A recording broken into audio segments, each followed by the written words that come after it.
Well, I think the first thing to say is that the format of this World Cup means you've got to put defeats to bed very quickly and move on and look forward to the next game.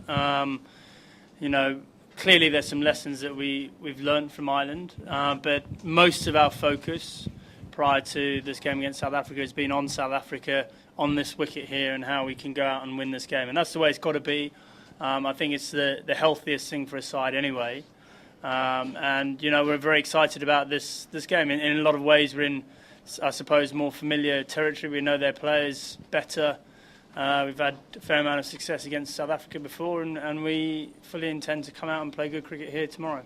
Considering how important they're playing out to be in this tournament, what is your approach as a captain to batting power plays when you bat first and when you're chasing a total? And B, if you find yourself in a similar situation after the 43rd over tomorrow, like you did against India, would you still go ahead and do it again?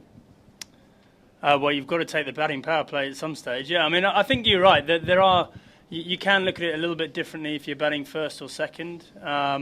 When you're batting second, the match is there in front of you. You know how many runs you need to win it in how many overs, and therefore you try and tailor your batting play to either help you get that run rate down to a manageable level, or to just tick along so that you get over the line. The timing for me of the power play against India was not the issue. It was the fact that we lost 4 wickets for 25 runs in 5 overs. That's just not very good. We obviously did better against against Ireland in the power play.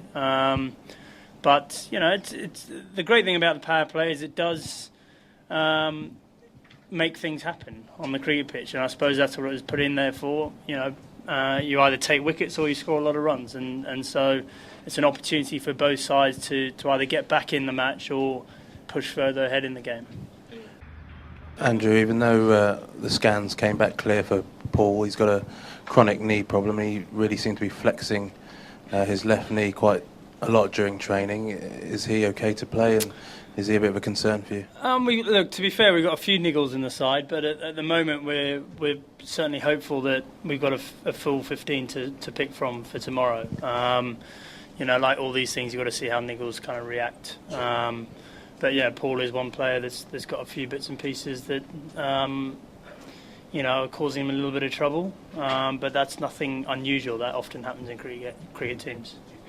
Just sticking with the World Cup, this tournament per se, do you think that how much of confidence is really lacking within your squad coming off a big loss like versus Ireland, and also how much of an advantage is that going to be versus South Africa for them, especially since they haven't been tested really or put to test in terms of competition for them? Well, I think the great thing about this tournament is that you've got an opportunity, as I said, an opportunity to get back on the bike straight away and make up for defeats. It's something that, as a side, we've been very good at in the past. It's bouncing back when we've had a poor performance, hopefully South Africa will treat us more lightly as a result of the fact we lost to Ireland. If they do that, then that gives us a better chance of winning the game. Look, it's been tough. The guys. Some of our bowlers have had a bit of an injury layoff and they're coming back in, and none of them are happy with the form they've shown, but there's still opportunity for us to win this World Cup, and there's still opportunity for us to improve and react better to these conditions. We haven't done it so far. We need to do it pretty quickly.